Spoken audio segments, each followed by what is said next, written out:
بینەرانی قەدرگرانی کوردستان 24 لە هەر شوێیەکن سڵاتان لێبێ خۆشحاڵم جارێکی دی لە پرۆگرامەکەی خۆتان پرۆگرامی بۆ هەمووان با ئێوەی هێژا شاد دەبمەوە. دیارە پەرلەمانی کوردستان لە شواتی ساڵی 2009 بە یاسا لە کۆی 111 کورسی پەرلەمانی 11 کورسی تایبەت دەکات بە پێکهاتە جودا جوداکان لە نێویاندا کلدان، سریان، ئاشور، ئەرمەن هەروە پێکهاتەی تورکمانەکان تاوەکو نوێنەرایەتی خۆیان هەبێ و بەشدار بن لە پرۆسەی سیاسی و یاسادانان لە هەرێمی کوردستان. ئێمە ئەمشەو لە پرۆگرامی بۆ هەمووان گەنگەشەی دواهەمین بڕیاری دادگای عێراق دەکەین کە لە یەکێک لە بڕیارەکانی بەم دوایی لە جێرەمی کوردستان بڕیاریدا لە بردننی ئەو 11 کورسێ بوو کە تایبەت بوو بە پێکهاتەکانی هەرێمی کوردستان. وەک گوتم گەنگەشەی ئەم پرۆگرامە بە میوانداری بەڕێزان ئایدین معروف وەزیری هەرێم بۆ کاروباری پێکهاتەکان، هەروە بەڕێز ئانۆ عەبدۆکە وەزیری گواستنەوە و گەیاندن لە حکوومەتی هەرێمی کوردستان بە ئامادەبوونی ژمارەیەک هاونیشتیمانی لە هەردوو پێکهاتەکە. زۆر بەخێربێن بۆ پرۆگرامەکەم، پرۆگرامی خۆتان، پرۆگرامی بۆ هەمووان. کاگایدن بە بێمە لای جەنابەت. دوو وەزیر ئەمشەو میوانی منە لە دوو پێکهاتەی جودا لە حکوومەتێک کە حکوومەتی هەرێمی کوردستانە.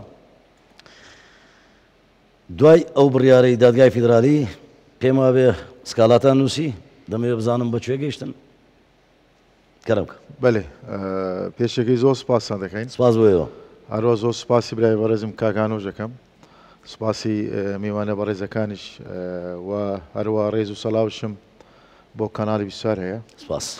لە هەموو کات زیاتر کەناڵ 24 تمامی بە تاعیش و پێکەوە ژیانێتەوەکانی داوە ئەمەش ئەرکمانە گرنگە. ئێمە وەکو نەتەوەکان وەکو پێکاتەکان وجودیان گرنگە لە هەرێمە کوردستان.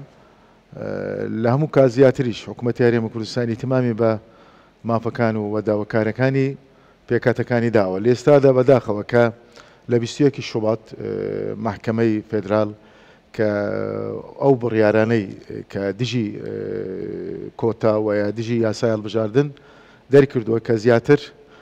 بڕیارەکان سیاسی بووە کە ئەمە بەبەستیەوە بووە کە مەبەستی سیاسی فشار دروست بکاتن لەسەر ڕەوشی پێکاتەکان. لە ئێستادا ڕەوشی پێکاتەکان لە ئاستێکی زۆر باشدایە کە مەبەستیان بڕیارەش ئەوە بووە کە بۆی بیانەوێت کە مەبەستیان بی بۆ تێکدانی ڕەوشی پێکاتەکانە و یا ڕەوشی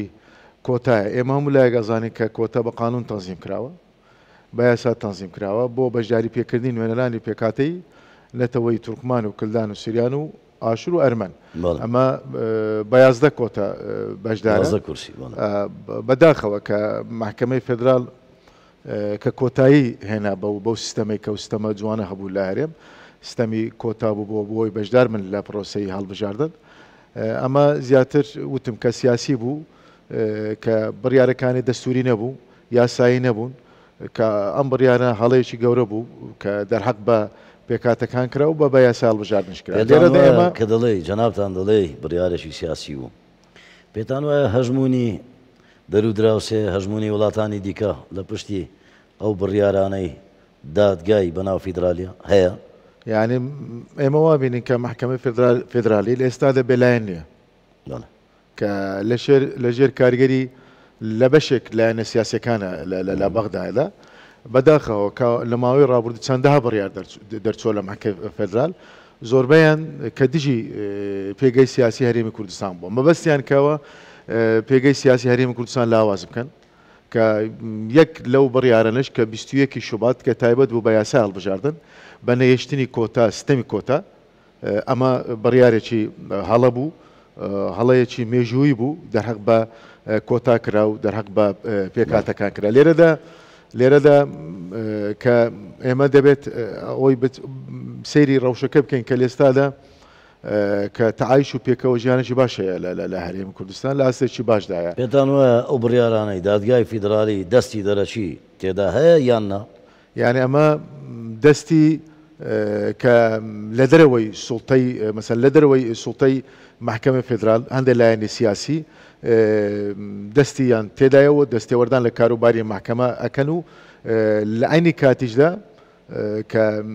بەداخەوە کە ئەمە لە دەرەوەی إرادي عراقي ويا لدري عراق محكمة فدرالية بلا يعني سروري عراق ويا سيادة عراق بداخل ولا جير كاريجري ولاتشي أقليمية وكاريجري خراب دروز دكاتو دستوردان لكاروباري زياتر لا كاروباري عراق دكاتو مو بس برجون دي خوان دبت ليرة لاني سياسي لهرم كردستان موقفي لاني سياسي لهرم كردستان زور جرينجا بتايبتي او برانبر بغداد كبغداد كالاستاذ حكومتي عراقيه حكومتي عراق كوتو تشير كاريجري هجموني هندي لاني سياسي بو لاني سياسي كان لهرم كردستان زور جرينجا بتايبتي لبابتي موتسا يعني لبابتي بوتزال يعني لبابتي كوتاي يعني لبابتي هالبجاردن كدبت موقفشي نشتماني هنبيتو يقالوستي ونشتماني يقالوستي ونشتماني هبيتو كبرامبر بغدا دست خوش كاغانو زور جار قليله وذكرى بتايبتي لم دوايانا باجويكا امبرياري دادگای بناو فيدرالي عراق دەری کرد دژی پێکاتەکان بازەوە دەکرێت پێشووتر هەرچەند لە یەکەمین خولی پەرلەمانی لە هەرێمی کوردستان مەسیحی باڵێن کریسیانەکان نوێنەریان نەبووە لە پەرلەمانی کوردستان لە کابینەکانیش لە وەزارەتەکاندا بەشدار بوون باز لەوە دەکرێت ئەوانە بەکردەیی نوێنەری پێکاتەکان نەبوون بەڵکو لە بەرژەوەندی حیزبێکی دیاریکرا و بە تایبەتی ناوی پارتی دێنرێت وەکو پارتی دیموکراتی کوردستان باز لەوە دەکرێت کە نوێنەرەکانی ئێوە لە پەرلەمان لە حکوومەت لە بەرژەوەندی پارتی کاریان کردووە ئەوە ڕاستە پێشەکی زۆر سپاسان دەکەم سپاس بۆ جەناب سپاسی برای بەڕێز و گەورەم جەنابی وەزیر کاک ئایدن دەکەم بۆ بەشداریکردنی لەم بەرنامەیە لەگەڵ بەڕێزان کە ئەمڕۆ دەبووینەوە سپاسی 24 دەکەین کە هەمیشە لە پێشەوەیە بۆ بەرگریکردن لە مافی پێکاتەکانی ڕەسەن لە هەرێمی کوردستان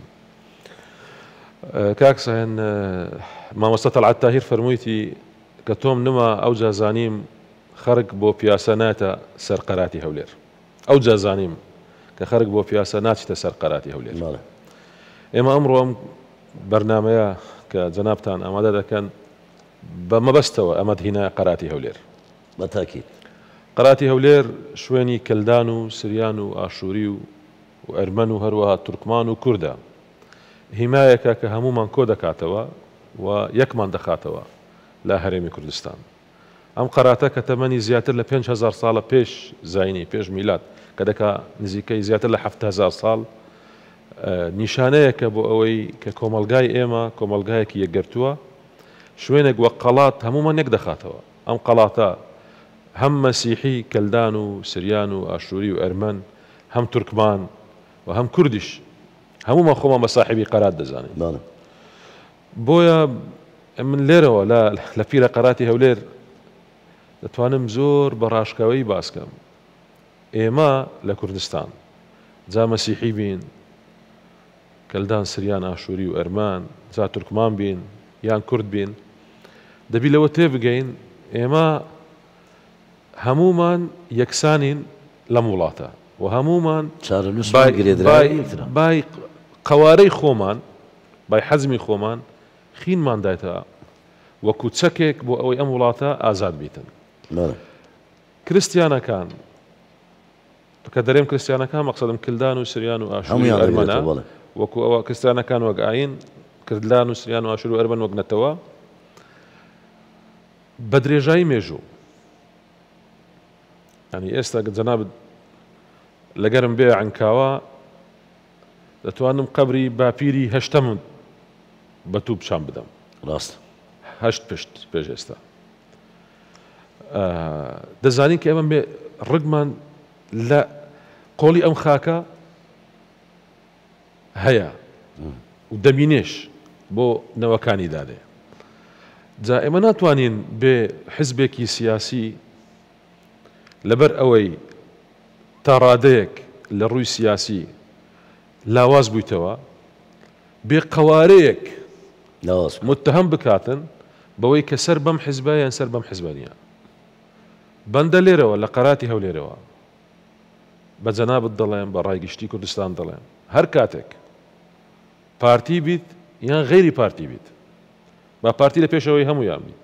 بڕیارێک بدا دژ بە بەرژەوەندی قەوارەی مەسیحی کەلدانی سریانی ئاشووری و ئەرمان من یەکەمین کەس دەبم کە دژ بەر پارتی ڕادەوەستم بەڵام کافەرم و با نمونەوەکمان بدەنێ کە یەکجار لە مێژووی پارتی بڕیارێکی دایە دژ بە مەسیحیەکان بەڵام هەندێک لە هێزەکانی سیاسی لە کوردستان ئەوانەی کە کێشەی کە تووشی کێشەی ناوخۆی بووینە یان لە ڕووی جەماوەری لاوەز بووینە یان لە ڕووی سیاسی لاوەز بووینە دەیانەوێ کێشەی خۆیان تەزدیرکەن ئەکسپۆرتکەن لە بۆ دەرەوە بۆیە وەدایانەوێش کریستیانەکان لە پەرلەمان کە جەنابی کاگایدن ئەندامی پەرلەمان بوو دەیانەوێ ئەندامەکانی پەرلەمان جا تورکمان بن یان کریستیان بن ببنە نیمچە ئەندام پەرلەمان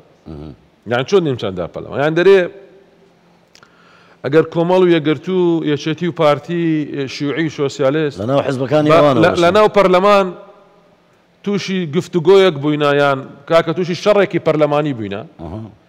ئەنگۆی مەسیحی تورکمان علاقەتان نەبێت یعنی وەکو ئەوەی ئەتوو نیمچە ئەندام پەرلەمانی تەنها لەوەی مافی ئەوە نەبێ مافی ئەوەی نەبی گفتوگۆ لەسەر سیاسەتی گشتی کوردستان بکەی باشە کە شەهیدی گەورە شەهیدی سەرکردا کاک فرانسۆ هەریری ئالە سەر ئەو شێستیەی هەولێرێ لای مزگەوتی سپی شەهید کرا تەنها ئیشی دەکرد لە بۆ کریستیانەکان مامۆ حافزی هەولێر نەبوو مەسوولی لە قیدووی پارتی نەبوو باشە هەرمز مەلک چەکۆ کە شەهید کرا بەدەستی سوپای کە دژ بە کوردستان بوو کە ئەو یەکێک لە قائیدەکانی شۆڕشی کوردستان بوو هەرمز مەلک چەکۆ بەس چوو بوو شەڕ بکە لە بۆ مافی کریستیانەکان دکتۆر حەبیب مالحی عنکاوە کە لە ناو سزنەکانی بەعس پارچە پارچەیان کرد تەعزیبیان کرد هەتا کوشتیان شەهیدیان کرد شەهیدیان کرد لەبەر ئەوەی تەنها خەباتی دەکرد بۆ کریستیانەکان ئەگەر ئێمە تەنها خەباتمان کردیە بۆ کریستیانەکان ئێستا مافیان هەیە حیزبەکانی کوردستانی پێمان برێن تەنها ئیش لە بۆ کریستیانەکان بکەن و هیچ قسەتان دەنگتان نێ سەربابەتی نیشتیمانی بەڵام ئێمە هەمیشە خەباتمان کردیە بۆ نیشتیمان مافمان هەیە قسەمان هەبی لە کاروباری نیشتیمان ئێستاش هەندێک کریستیان هەیە هاوڕێمانن دۆستمانن لەوانەیە ئێستا ناوەکەی بزانی لە زیندانی ئەبوو غرێب بوون ئێستا هەر لە ناو هەولێرن ماون شوێنی ئازاریش بە جەستەکانیانەوە هەر ماون هەتا ئێستا دەست خۆش کاگانەوە حەزم لێە هاو نیشتیمانیانمان لە هەردوو پێکاتەکە ئەگەر پرسیاردانەیە لە هەردوو جەنابی وەزیر پێم خۆشە ئێوەش بەشدار بن چونکە میوانن فەرمون کامتان فەرمون ئەگەر پرسیارێک تێ لە جەنابی نوێنەرایەتی هەردوو پێکاتەکە دەکەن هەم لە حکوومەتی کوردستانیشن فەرمون زۆر سپاس لەو چاوپێکەوتنە سپاس بۆ جەناب کە چاوپێکەوتنەیەکی گرنگە بۆ دیتنی کێشەکانمان بڵێ بۆ پیشاندانی کێشەکانمان کە ئێمەوە ئێستا لە ناوی دانیا لێرەدا من پرسیار نییە بەڵکو یعنی قەناعەتێک هاتیە پێشم و دیتم کە ئەو ئیشەکە کرایە تەنها زەختێکە بۆ تێکدانی قەوارەی هەرێمی کوردستان و بەو شتە شتێک نادرێ جگە لەو کارە کردیان لە ناو پەرلەمان دیتمان کە چەند دژایەتی هەرێمی کوردستانیان کرد دژایەتی جگە بە قەسف بیتن یان بە شتێکە بەڵێ ئەم کریستیان و خەڵکی عنکاوەمە بەڵێ لێرەدا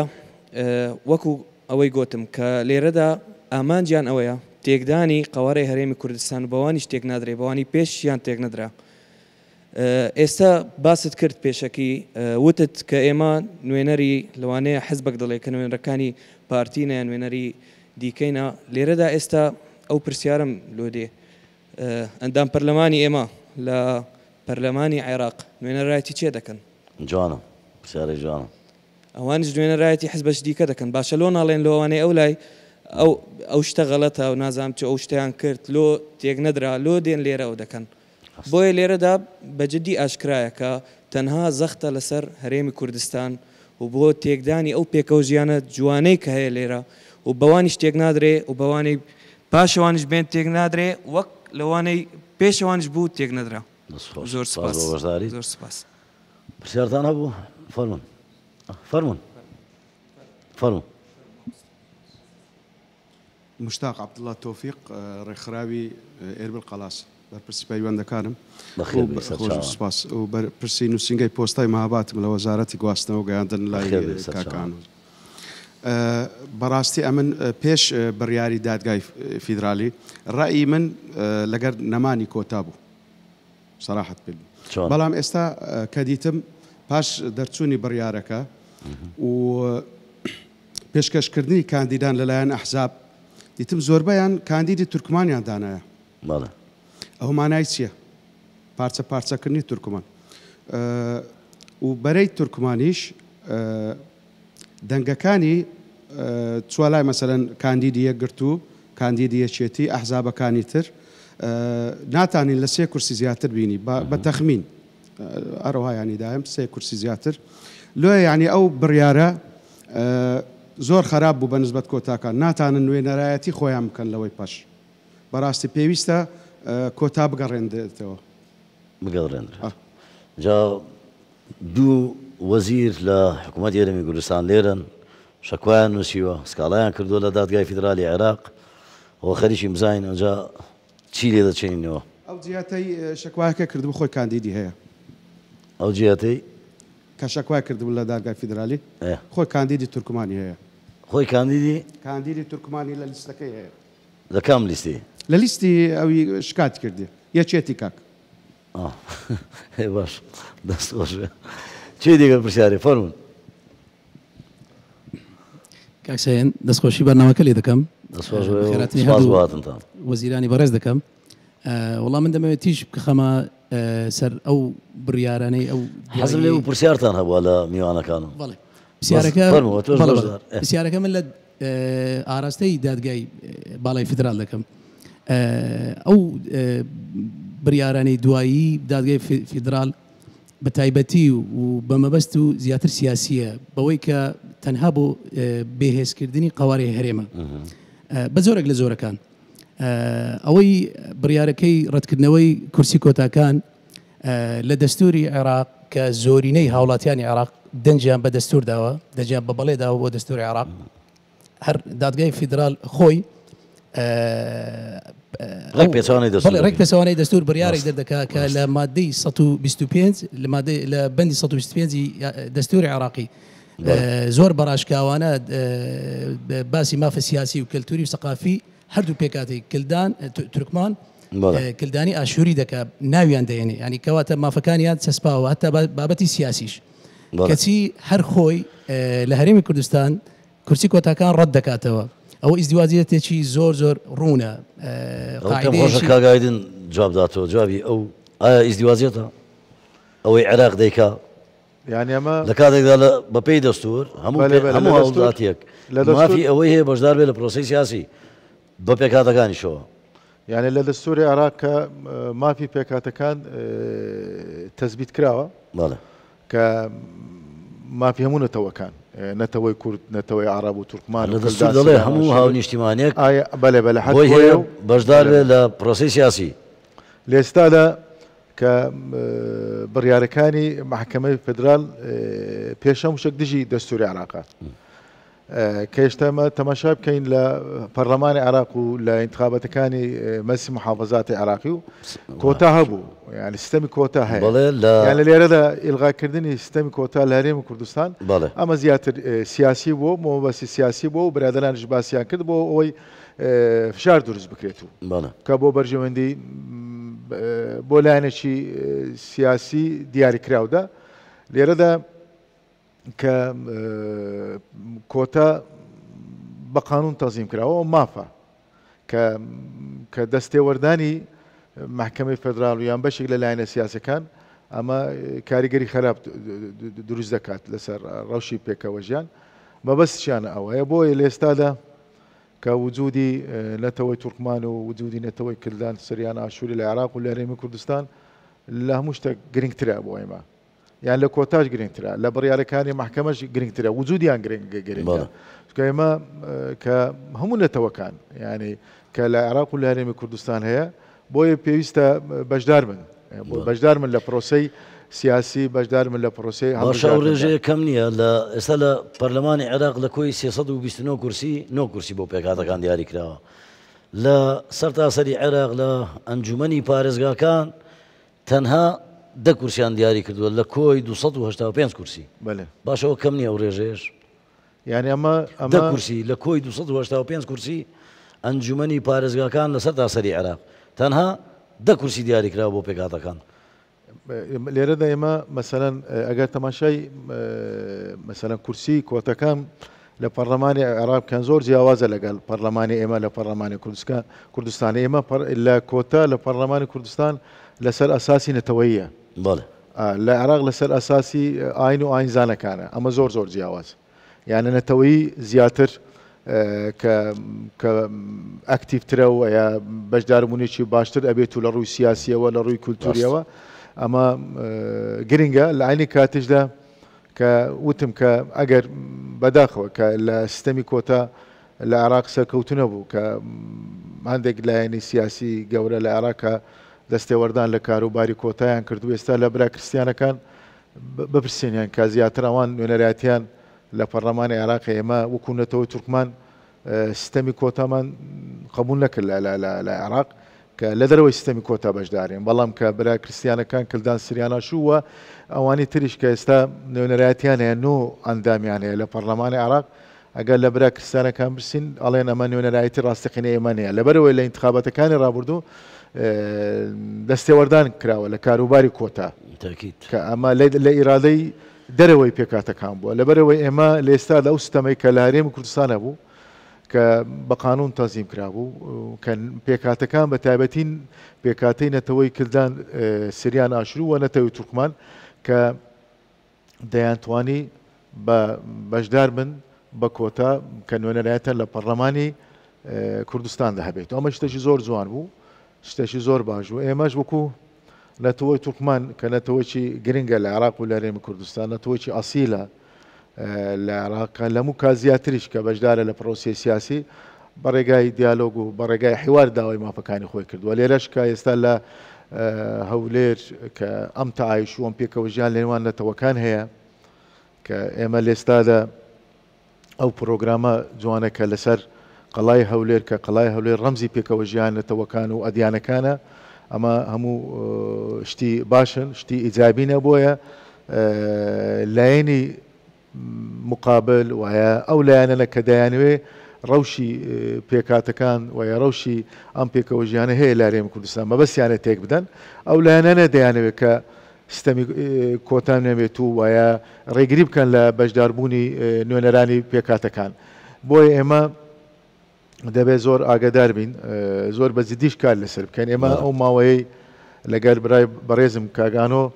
لەگەڵ نوێنەرانی پێکاتەکانی تریش لە نەتەوەی بێت و ئاین و ئاینزانەکان بێت و ئێمە چەندە کۆمنەوەمان کرد و چەندەها کە مزەکەرە بە شێوەیەکی ڕسمی نووسرا کە ئیدانەی ئەم بڕیارە ناکەین و ئەو بڕیارانەی قبول ناکرێت و زیاتر سیاسی نەبووە دەبێت پێداچوونەوە بکرێت و لە بڕیارەکە هەروە ئێمە داواشمان کردو لە بەڕێز جەنابی سەرۆکی کۆماری عێراق ئێستا ئەگەر لێرەوە بدوەستێنم زۆر زۆر بێمە ئەگەر لێرەوە بدوەستێنم چکە پرسیارێک سەرنج لە شام دەمەوێت لە کاگانۆی بپرسم کاگانۆ بۆ پێی ئاینی کریستیان سەرکردەیەکی ڕۆحی جەماوەری بەرفراوانی هەیە ئەویش لە فاتیکانە با بڵێن گەورەی هەموو ئاینەکە کە بەڕێز پاپا هەوڵتان نەداوە لە ڕووی لۆبیکردنەوە ئەو سکاڵایە بگاتە فاتیکان لەبەرەوەی تەشریفیان هێناوە بۆ کوردستان لە نزیکەوە کوردستانیان دیوە سەرکردایەتی سیاسی کوردستانیان دیوە پێم وابێ جەنابیشتان دۆستایەتێکتان هەیە لەگەڵ فاتیکان چەند جارێک سەردانی ئەوێت کردووە هەوڵتان نەداوە لە ڕێگەی لۆبیکردن و لە ڕێگەی ئەو پەیوەندیانەی کە هاتانە وەکو ئاو نیشتیمانیەکی کریستیان فاتیکان ئاگدارکەنەوە ئێمە مووقفی کەنیسەی کاتۆلیکی زۆر زۆر بەڕاشکەوەی وازەحە لە ڕێی ڕێزدار جەنابی کاردینال پاتریارک دکتۆر مارلویس ساکۆ سەرۆکی کەنیسەی کلدانی لە سەرتاسەری جیهان جەنابی پاتریارک ساکۆ سەرۆکی کەنیسەی کلدانیە کە نوێنرایەتی 80% کریسیانەکان دەکا لە عێراق و لە هەرێمی کوردستان و جەنابیان زۆر بە ڕاشکاوایی و ئەبزانم جارێک شەر لە کوردستان 24 باسی کرد کە ئەوان ئیدانەی ئەم بڕیارەی محکەمەی بەناو ئیتیحادی دەکەن و هەروەها ئیدانەیەکی گەورەشی کرد ئەوەی ئەو بڕیارەی ئەو کاتەی جەنابی سەرۆکی کۆماری عێراق کە ئەویش یەکێک لە بڕیارە خراپەکان بوو دژ بە مەسیحیەکان کە مەرسومی جمهوری لە غیبتەی جەنابی پاتریەرک مارلوی ساکۆ و لە مەترانەکانی دیکەشی هەڵۆشاندیتەوە سەحبی کرد. ئێمە پێشترش لەگەڵ برای بەڕێزم کاک ئایدن و چەندین پارت و لایانی سیاسی کلدان سریان ئاشووری و ئەرمەن و هەروەها تورکمان لەگەڵ لایەنەکانی دیکە لە چەندین کۆبوونەوە دانیشتنیانی ئەگەر هەر گلەیەک هەبی یاخود با بە ڕاشکاوی قسە بکەن ئەگەر هەر هەنجەتێک هەبی بەوەی کە ئەم ئەندام پەرلەمانە یان ئەم ئەندام پەرلەمانە نوێنەرایەتی ڕاستەقینەی کریسیانەکان ناکات یاخود تورکمان ناکات ئێمە گوتمان چارەسەرێکی زۆر ئاسانمان هەیە ما ئەو چارەسەرە لە وڵاتی تەنیشتمان لە ئیران هەیە لە جمهوری ئیسلامی ئیران هەیە تەنها کریسیان دەنگ بدە بە کریسیان فەرمونون ئێمە ئەوە ئەم پرۆسەیە پێویستی ئەگەر جەنابەت لەسەر گوگل مەقالێکم هەیە ساڵی 2017 بەندا مەقالێکم نووسیە لە ماڵپەڕی عنکاوە.com ماڵپەڕێکە زۆر بەناوبانگە لەسەر ئاستی کریسیانەکان ئەگەر بەبیرم بێتەوە بەتەواتی هەرناوی مەقالەکە کەیفە نەسوون الکۆتە القەومیە چۆن کۆتای نەتەوەیی بپارێزین زۆر ئاسانە یەک تۆمارێکی نوێی دەنگدەران دروست دەکەی تەنها بۆ کریسیانەکان شوێنی کریسیانەکان لە کوردستان دیارە لەکوێیە لە تورکمانش دیارە لەکوێیە ما ئێمە با نمونەیەکی بچووکت بدەمێ لە کوردستان ئێمە دوای ساڵی 1992 پەروەردەی زمانی سریانیمان هەیە بەرەبەراتی گشتی پەروەردەی زمانی سریانیمان هەیە قوتابخانەی سریانی پەروەردە سەر بە وەزارەتی پەروەردە 52 قوتابخانەی زمانی سریانیمان هەیە لە نێوان دهۆک و هەولێر یەک قوتابخانەی زمانی سریانیمان لە دەڤەری سلێمانی و هەڵەبجەمان نییە بەرەبەراتی گشتی ڕۆشنبیر و هونەری سریانیمان هەروەها هەموو بارەگایەکانی لە هەولێر و لە دهۆکن ئەم بابەتە پەیوەندی بە پارتی نییە کاکە ئێمە وجودمان لێرە پێش پارتیە پێش جەبهەی تورکمانیە پێش هەموو حزبەکانە وجودەکە تەمەنی لەگەڵ تەمەنی ئەو قەڵاتەیە 7000 ساڵ بە هەندێک برادەر نازانم ئەوەندە بە تەسک تەماشای بابەتەکە دەکەن وازانن مەسیحی لێرن لەبەرەوە پارتی لێرێ کاکە مەسیحی پێش پارتی لێرێ مەسیحی پێش جەبهەی تورکمان پێش جەبهەی تورکمانی لێرێ ئەمە وڵاتی خۆمانە تەوزیعی دیموگرافی ئێمە وایە پەیوەندی بە کێشەیەکی ئێستا لە بینی پارتی یەکێتی نییە مەوزوعە بەڵام تەعاملی پارتی و یەکێتی لەگەڵ ئەم کێشەیە عارد و عاسمانی فەرقە لۆ عارد و عاسمانی فەرقە پارتی ڕێزی گرت زۆر بەوازەحی ڕێزدار جەنابی سەرۆک کاک مەسعود بارزانی ڕێزی گرت ئەمە کۆتای کریسیانەکانە سەردەمی شێخ ئەحمەدەوە تورکمانەکانە لە سەردەمی شێخ ئەحمەدی بارزانەوە ڕێز لەوانە گیراوە من ئەوەی باسی هەر لە کۆنەوە دەڵێم ئەوە دەبی بەرنامەیە کتێبەتی بۆ بکەین بەڵام من باسی ئەو کێشە سیاسی ئێستا دەکەم پارتی ڕێزی گرت لە مافی پێکهاتەکان کە شەریکی وینە لە وڵات ڕێزی گرت لە سیستمی دیموکراسی هەر سیستمێکی دیموکراسی ئەگەر زوڵم بکات یان پێشیری مافی پێکهاتەکان بکات دیموکراسی نییە کاتە پێشیری دیموکراسیت کرد پارتی دیفاعی لە پێکهاتەکانی کرد و بڕیاری پارتی لە بەشداری نەکردن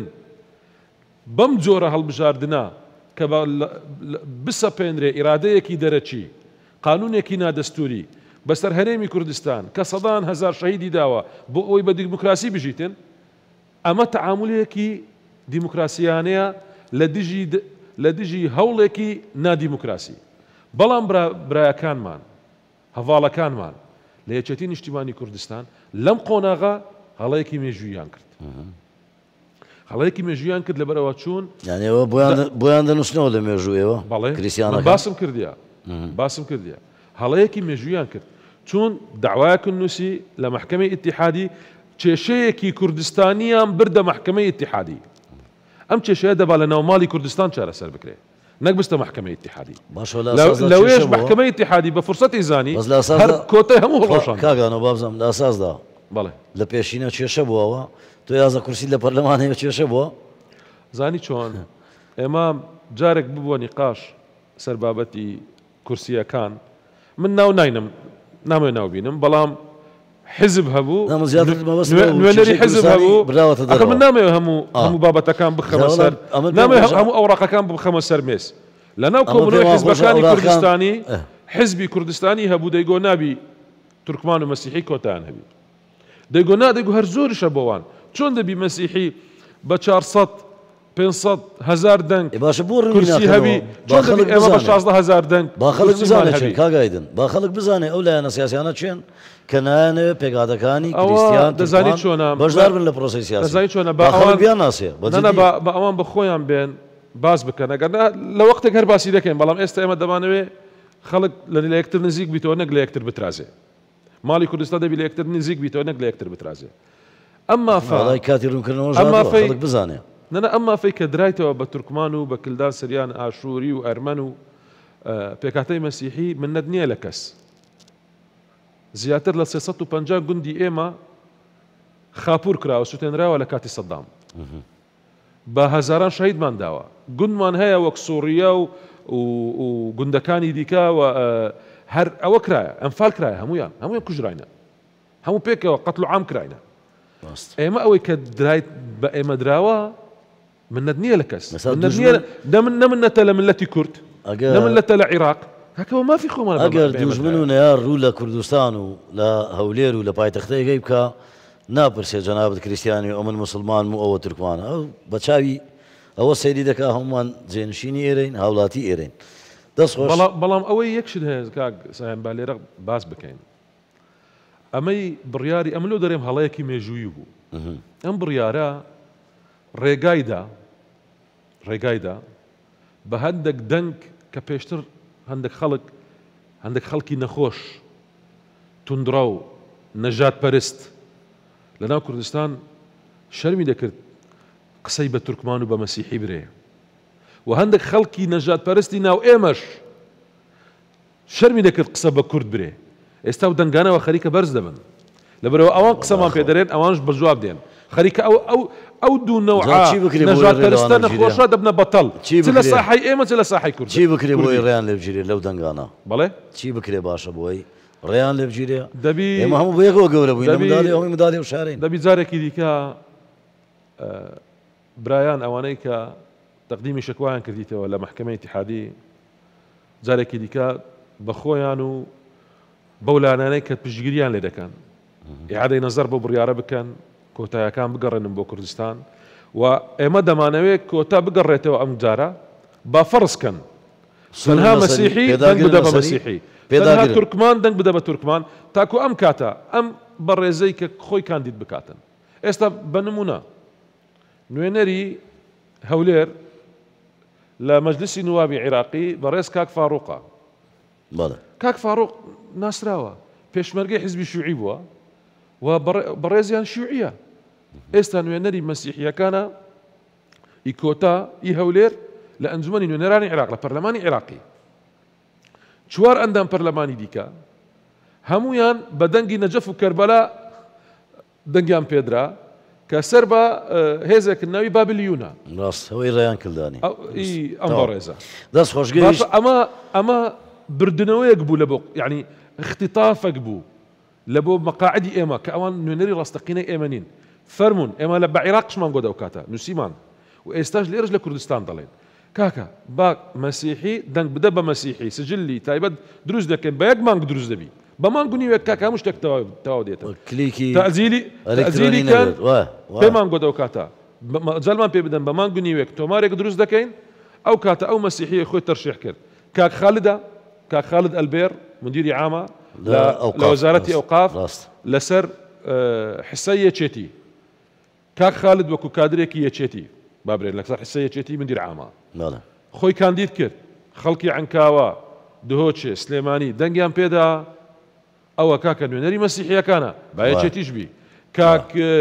ئەفیل مەسول ناوچەی عنکاوە خۆی تەرشیح کرد مەسیحیەکان دەنگیان پێدا کاکاویش نوێنەری مەسیحیەکانە بەڵام مەسول ناوچەی عنکاوەش ڕاست ئازادە بۆ خۆی بیر و باوەڕێکی سیاسی هەیە کاگایدن زۆر باز لەوە دەکرێت کە محکەمەی ینی فێدرالی حەزم لێنێ بەڕاستی حەزم لێنێ و ناوە بێنم زۆر بۆ یار دەوەستم لێی باز لەوە دەکرێت بڕیارەکانی لەسەروی دەسەڵاتی سەر و کۆمارە سەر و کۆماری عێراق لە کاتێکدا زۆر جار ینی دەگوترێت سەر و کۆمار دەسەڵاتی ڤیتۆی هەیە مافی ڤیتۆی هەیە مافی ڕەتکردنەوەی هەر بڕیارێکێک کە لە بەرژەوەندی گشتی نەبێت سەر و کۆمار بۆ بێدەنگە لێتان نەپرسیوە وەکو تورکمانەکان لێتان نەپرسیوە بۆ بێدەنجی مەسیجێکتان بۆی نەناردووە بۆ بێدەنجی کۆماری کوردی لەلایەنێکی سیاسی کوردستانی ئێستا سەرۆکایەتی کۆمارێک دەکەی کاکە لە جێ مام جەلال دانیشتی پێی بڵێن لە جێ مام جەلال دانیشتی نەک سەدام حوسێن هەرێکە ئەواتان پێ نەگوتووە لە جێ مام جەلال دانیشتووە ئێستا يعني موقفي سەرۆک کۆماری عراق زۆر مهمە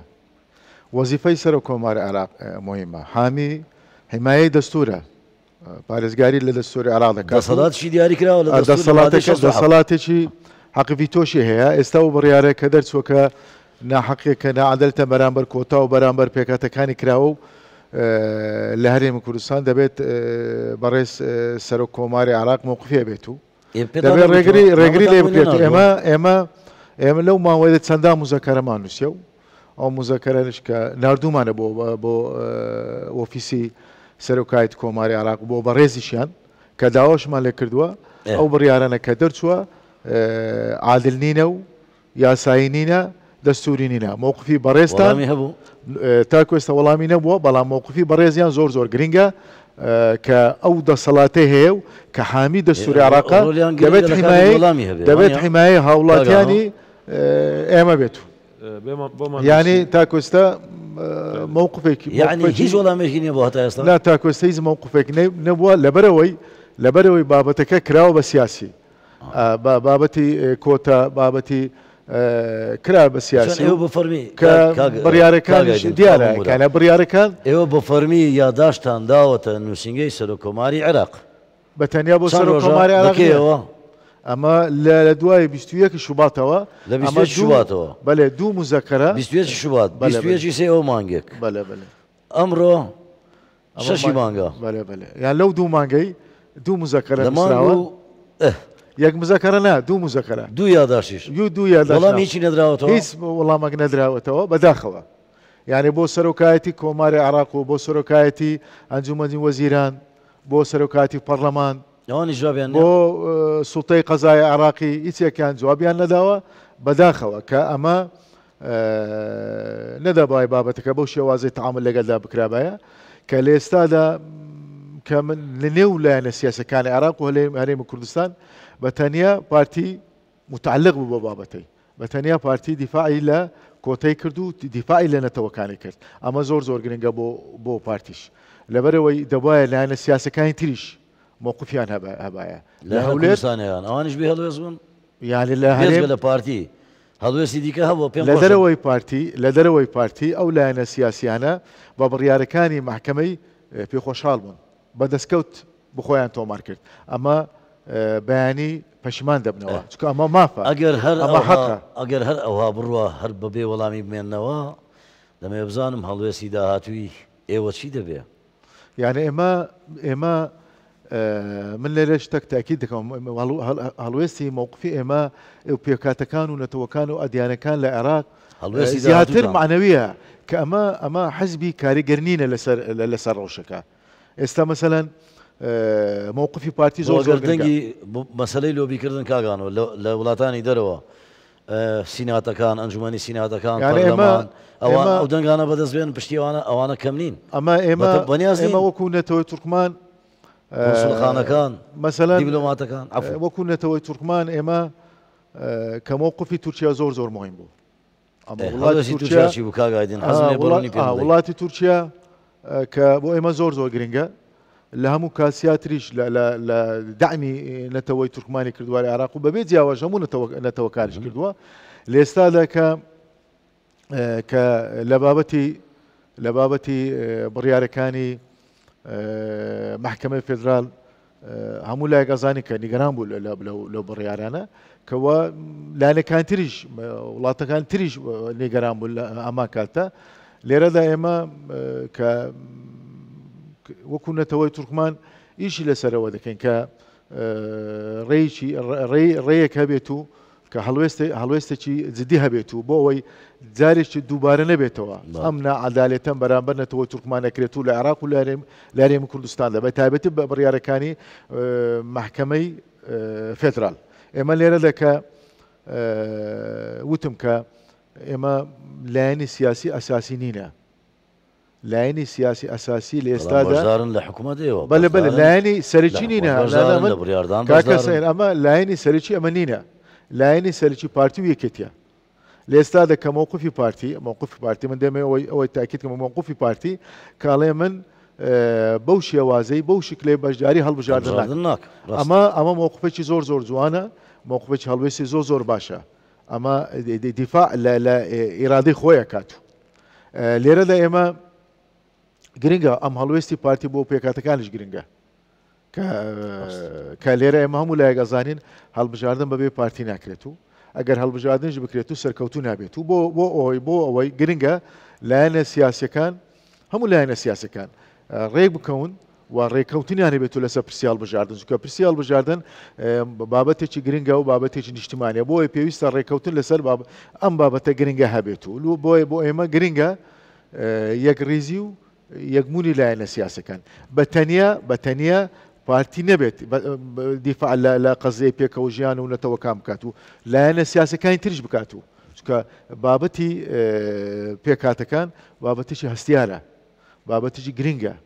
لە ئێستا دەکە مەسەلەن تعایش و پێکەوە ژیان لەنێوان نەتەوەکان هەیە ئەمە شتێکی زۆر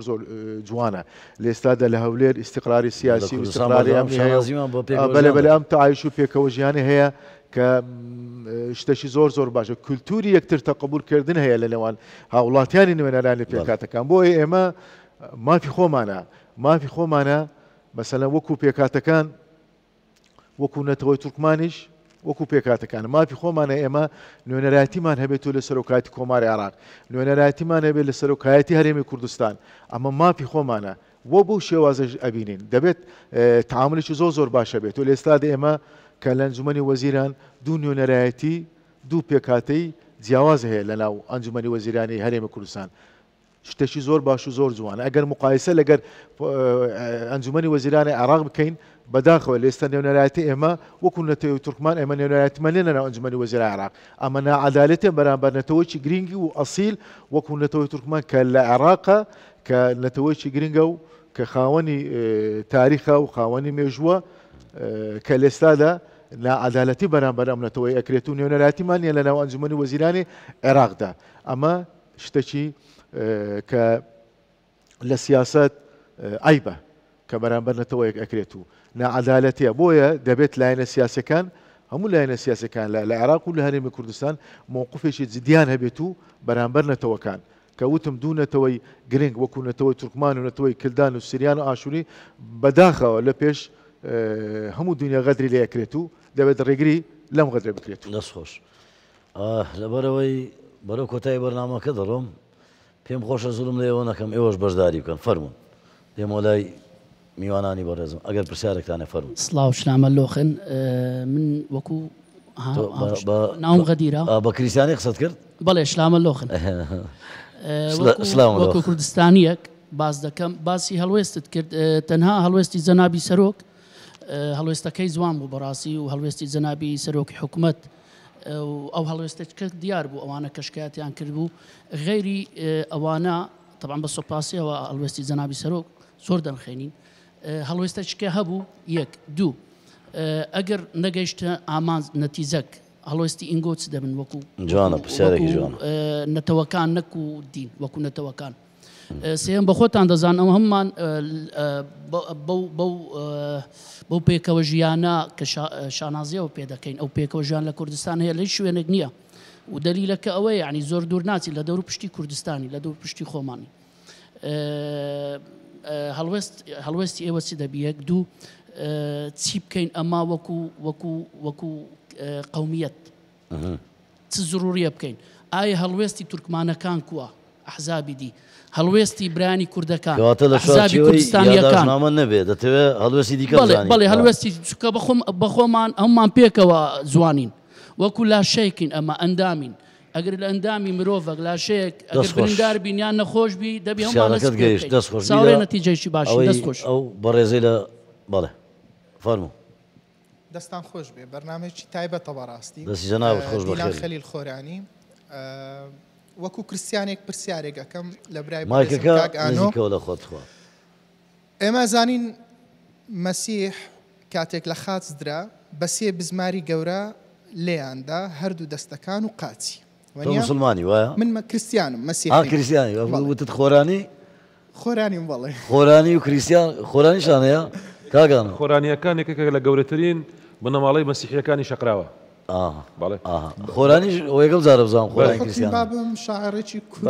بەڕەحمەتی بابی پێشمەرگەی ئەیلول بوو بەڵێ مامۆستا خەلیل خۆرانی بەڵێ بەردەوام بە پرسیارەکە لەوەدایە ئایا ئێمە وەکو کریسیانەکان بە تایبەتیش کلدانەکان دوو بسماری پوختە بە دەستەکانمان کەوتن یەکەمیان بڕیاری ئەوەی بوو بەرامبەر بە گەورەترین مەرجەعی کلدان لە هەموو جیهان کە ڕسومی تایبەت بەو کەسە لێ وەربگیرێ وەکو عێراق پێ هەستا ئەمە یەک دوو ئەم بڕیارەی کە بەرامبەر کۆتاکان کە دووبارە ئەمە کەتینە ژێر ئەو ڕژێمە سەختی کە پێشوەختە بەسەر گشت گەڵی کوردستان هاتووە کاگانۆ ئایا پێت وایە بزماری سێم چ ئەکات ئایا وەمان لێدێ بە لاشاو شوێن و ئەم زەویە و ئەم خانووی کە باب و باپیرمان لێ ژیاون بەجێی بێڵین ئەمە کارە ساتە ئەگەر وابێ بزماری سێم ڕێک پێت ئەڵێ ماڵەکە بەجێ بێڵە هەم پرسیارەکەی زۆر جوان بوو هەم سەرنجەکەی لەبەرەوەی لە دوای پرۆسەی ئازادبوونی عێراق لە 2023ەوە دەستخۆش زۆر سپاس بۆ بەشداری کریسیانەکان لە باشوور و ناوەڕاستی عێراق هەمووی کۆچیان کرد ئێستا ڕێژێژی زۆر کەم لە عێراق ماوە بەڵام لە کوردستان زۆرینیان هاتنە کوردستان ئەوەی لێرەماوە باقی دی چوونە دەرەوە من دەستخۆشی لێ یەکەم پرسیارێک زۆر جوان دەبوو دووبارەی دەکەیتەوە دەیکەمەوە آخر پرسیار فەرموو بەس بە کورتی بداية پرسیارێک لە منت کرد گوت کریسیانەت و جەنابەت من هاوڵاتیەکی کلدانی کوردستانیم بەڵێ کوردستان تەنها یەک پێکهاتە نییە زۆرەها پێکهاتەی تێدایە لەوانە کلدانە سریانە ئاشوورە ئەرمەنە تورکمانە کوردە لێرەدا ئەو پرسیارە لە جەنابی وەزیر دەکەم ئایا هیچ پشتگیریەکی نێودەوڵەتی جگە لە پشتگیری کەنیسەی ئەوەی باس هیچ پشتگیریەکی نێودەوڵەتی هەیە لە بۆمە و شتێکی دیکەش تەداخولێکی کەم هەیە لێرەدا ئێمە پێش چەند ڕۆژێک سەری ساڵی بابلی کلدانی و سەری ساڵی بابلی ئاشووریمان هەبوو چەندە فستیڤالمان کرد لە شارۆچکەی عنکاوە و لە دهۆک و چەندە مەسیرە و شتمان کرد باشە ئەو احتیفالانە لۆ لە شوێنەش دیکە نەکرا لۆ لە هەولێر کرا لۆ لە دهۆک کرا دەستخۆش کاگانە جواب دەوەگەر من زۆر سپاسی بە ڕێزان دەکەم بابەتی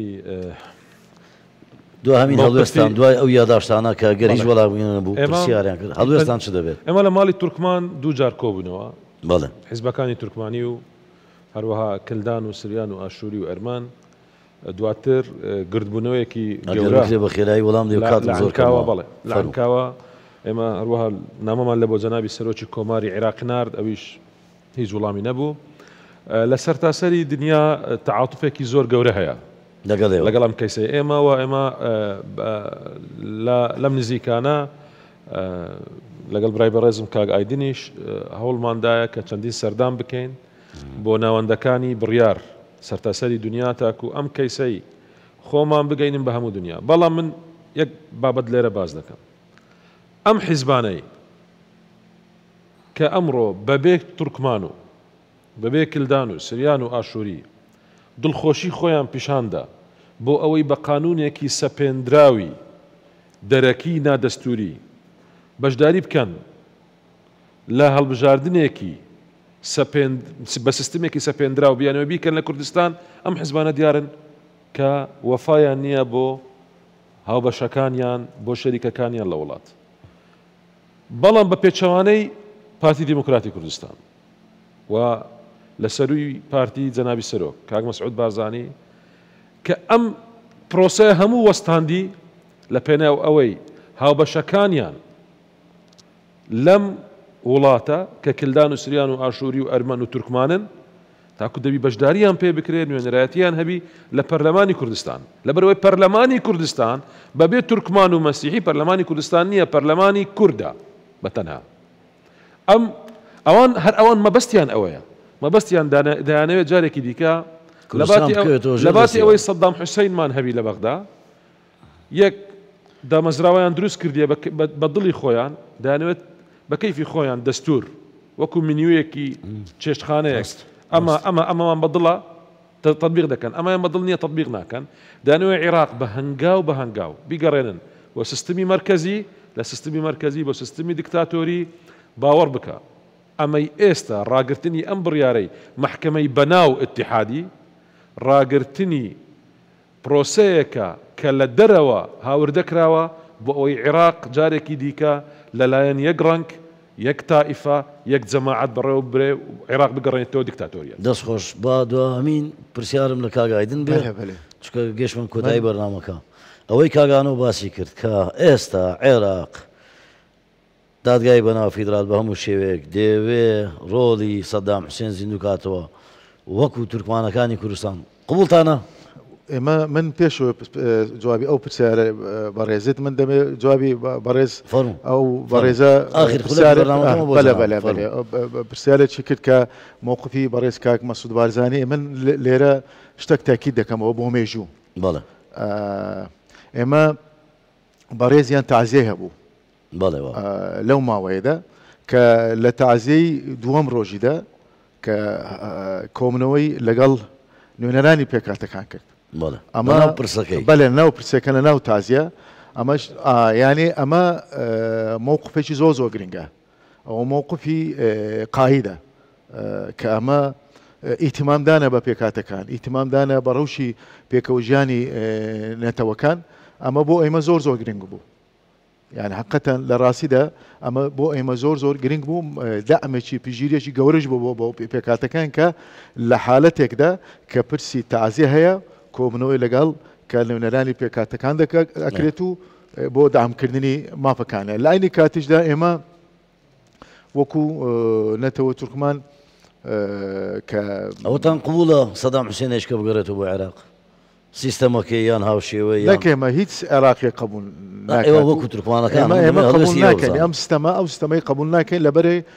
ئەم سیستەمە ڕێگری لە ئێمە دەکا کە بۆی بتوانین داوای مافەکانی خۆمان بکەن و یا بەشدارمین لە پرۆسەی هەڵبژاردن بۆی ئێمە ئیدانەی بڕیارەکانی محکەمەی فێدرال دەکەین و قبولی ناکەین و داواش ئەەکەین کە پێداچوونەوە بە بڕیارەکان بکرێتەوە. سپاس بۆ بەڕێزان ئایدن معروف وەزیری هەرێم بۆ پێکاتەکان هەروەها کاگانۆ عەبدۆکە وەزیری گواستنەوە گەیاندن لە حکوومەتی هەرێمی کوردستان. سپاس بۆ هاونیشتیمانیانم لە هەردوو پێکاتەکەی تورکمان و کریسیان دوتفتانوانت بەخێربێن بۆ پرۆگرامی بۆ هەمووان. سپاس بۆ بینەرانی هێژا کە تاوەکو ئێستا لەگەڵمان بوون هەمیشەتان شکست.